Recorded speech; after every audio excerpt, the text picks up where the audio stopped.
let's start with just the troubles that Facebook has been having over the past couple of years. Right. In many respects, the troubles started with, well, they probably predated it, but I think Facebook sort of turned from everybody's way of keeping in touch with people they wanted to keep in touch with, or people they didn't want to keep in touch with, to something a little bit more nefarious, maybe around the 2016 election. But give us a little bit of backstory here. Well, of course, one of the many ways that people who are looking to influence the election, notably, entities that were, some of which were related to the Russian government, agents of the Russian government, used Facebook to promote highly partisan fake news stories, and literally fake news, right? And that is where Trump even appropriated the term fake news to apply to more legitimate news sources. But and people started to notice this.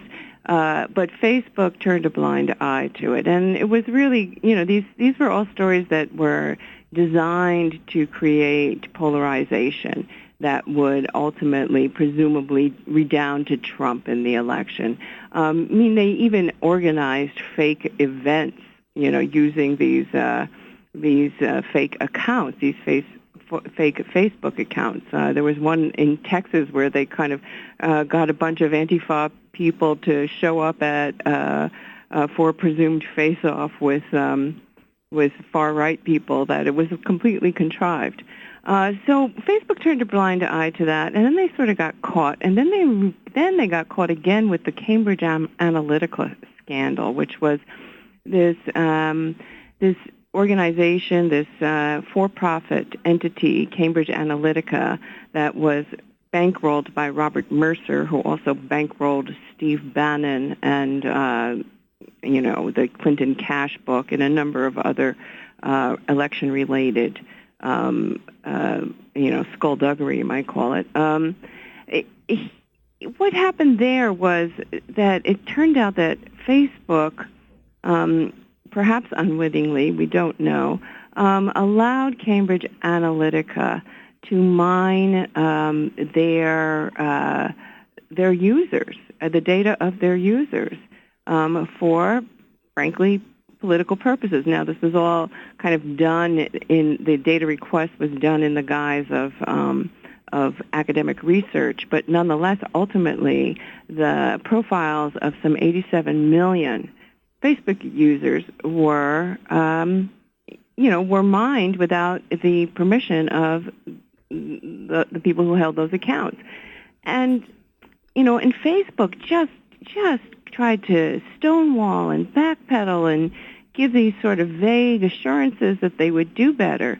And that was all going into 2017. In October 2017, Sheryl Sandberg, came to D.C. to appear before a committee in Congress. So we've had this ongoing problem with Facebook's sort of immorality and amorality. They say they hesitate to police speech, and of course, none of us want speech policed. But that's not necessarily what's going on here. And they have not, with all the innovation that, their tech geniuses are able to create, you would think they could come up with, really, a variety of measures to protect against these things. But they have not. All right. Well, there's a couple of things there I want to touch on. Measures of dealing with this, one of the more prominent ones. But I just want to go back because there's a lot of different, on some level we need to divorce the question of what was what is the danger or what is the implications of this fake news.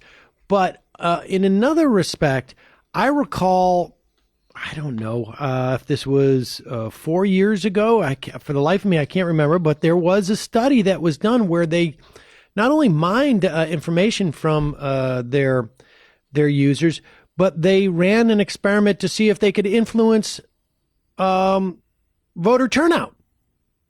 And they were successful. They were able to drive turnout in some areas and suppress it in others as an experiment, theoretically. Wow. And I can't remember, this was 4 or 5 years ago. It created a small scandal. People felt this was inappropriate to do. But it also clearly provided a roadmap and a sense to anybody who started to dig through that process that, hey, this could be done. And this could be done for what may turn out to be a small amount of money. So leaving that aside for a moment, but people should have that in their, in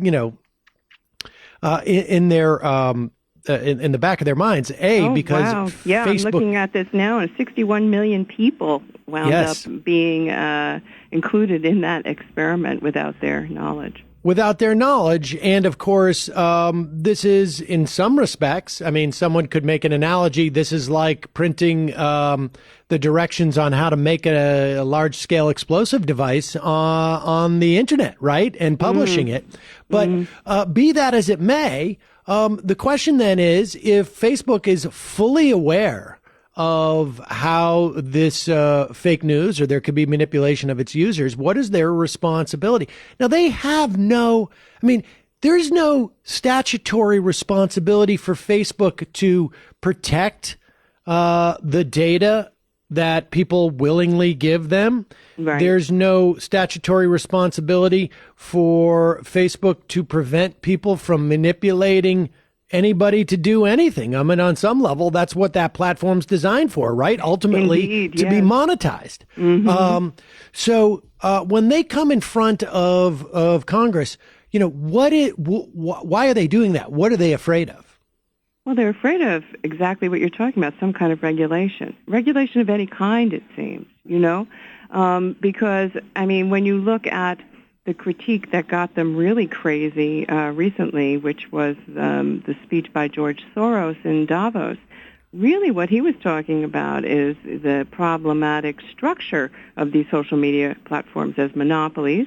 He was talking about government regulation, seeing them as entities that needed to be properly regulated in order to preserve democracy. And that made them totally insane. You know what I mean? They don't think they should be regulated at all.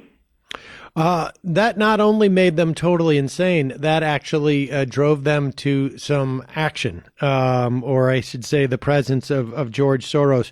We're going to take a break. And Adele, when we come back, want to hear about the sort of the latest version, or I should say the latest chapter in what Facebook is up to.